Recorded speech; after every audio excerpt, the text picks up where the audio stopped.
Hi, everybody. This is David D'Arcangelo, Global Marketing Director, CTFO. I have with me today Dr. Frederick Templeman. He is one of the world's authority on the mangosteen. And the mangosteen, for all of you already know, that's why you're here and watching, millions of people over thousands of years have extolled the benefits. Going back, I think it's into 650 AD that the scribes, they find even information about the mangosteen. So Dr. Templeman, welcome to the program. Well, it's great to be here. It's always fun to talk with you, David. We have been about 8 to 9 months now with mangosteen, the Xanhomyst product that CTFO produced. We've sold tens of thousands of bottles over mainly the United States, Canada, and Mexico. And now we're looking to open up the European marketplace in the 2024. And you're our advisor. What have you seen that surprised you in the first 9 months? Well, I was not going to be surprised that the mangosteen was as good as it has been, because even since I have been away from the huge company which built its whole business on the mangosteen and which disappeared for reasons that didn't have anything whatsoever to do with the value of the fruit, or in fact with the value of the product they had, business is cutthroat and bad decisions being made, and luck did not smile on them and they disappeared.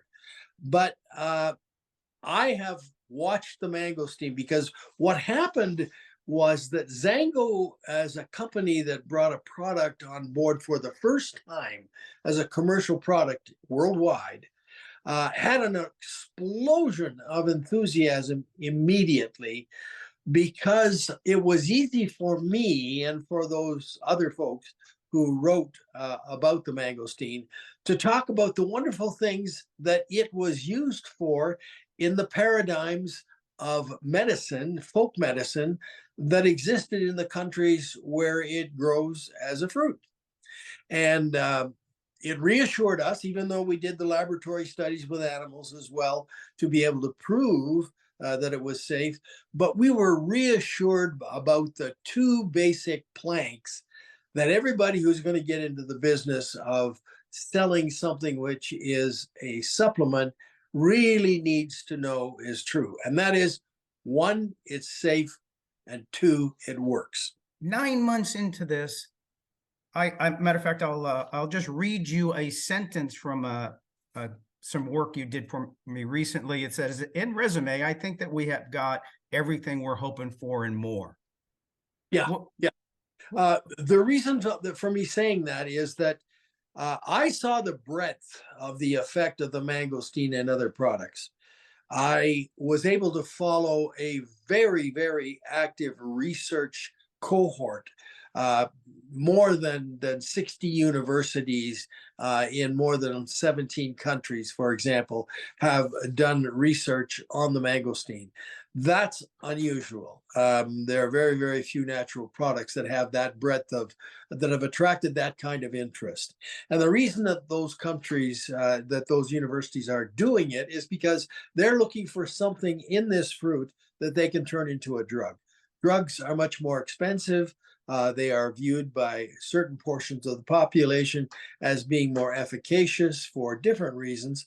I'm not sure that I agree with that, but nonetheless, there we're hunting for the Holy Grail. When we got our product and we started to get it out there, I saw that there were areas in the body, a classification, if you wish, called neurogenic pain and neurogenic dysfunction that were improving in the people who were using it at admittedly higher doses than we had been thinking about, because we were thinking largely about the market where people are attempting to prevent some encounter with disease. They're sort of trying to give the body what it needs early on in life, before the problems develop, because most of the dangerous illnesses are not something that spring on you overnight. They come on over decades. And so we were looking at it that way. We wanted to be really safe, make sure we didn't have something that people couldn't tolerate. But they used this at higher doses by themselves. And that's what prompted us recently to do those case studies, Yes. where we looked at people and we deliberately ratcheted up the amount of the product that they were using. But for me, two things: it affected sleep in a beneficial way, and two, it affected neurogenic pain in a very beneficial way.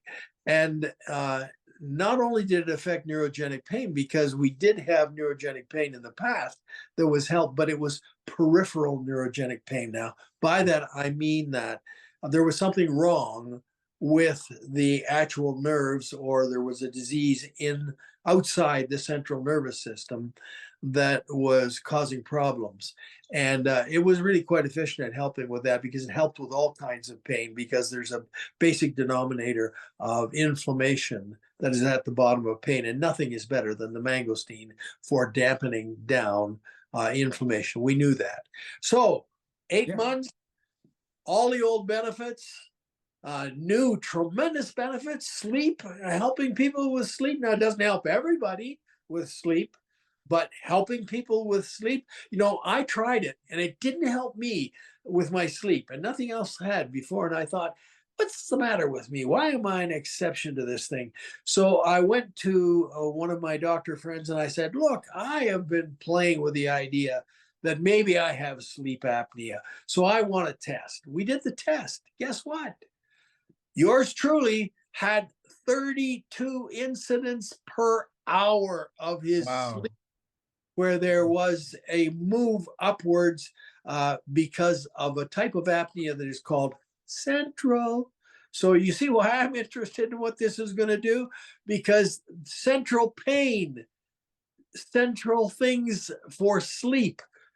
I'm hoping, and I'm now doing it much more strongly than I ever was before, that this is going to make a difference. And can I say that it has? Well, I don't know, because I've got this whole apparatus that I put on my face now at night, and certainly I'm not intervening on only one level, but I'm certainly intervening with our product to see if it will make something different with the sleep centrally. We know it makes a difference with sleep. People have told us, hey, I'm sleeping better.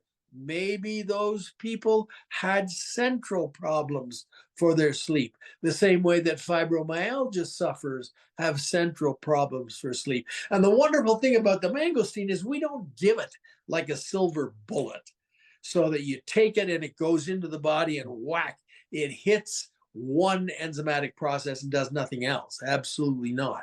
Drugs wouldn't be dangerous, really, if that were true, but we can't do that. Everything has side effects. But this one doesn't. This one apparently can be used by the body. The body decides where to take the raw materials, which are simple nutrients. That's all we're doing, is giving a nutrient-deprived society. Yeah. Dr. Templeman, that was fantastic.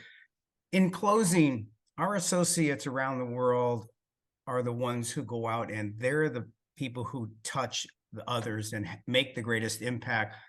Correct. In closing, what would you leave them with today?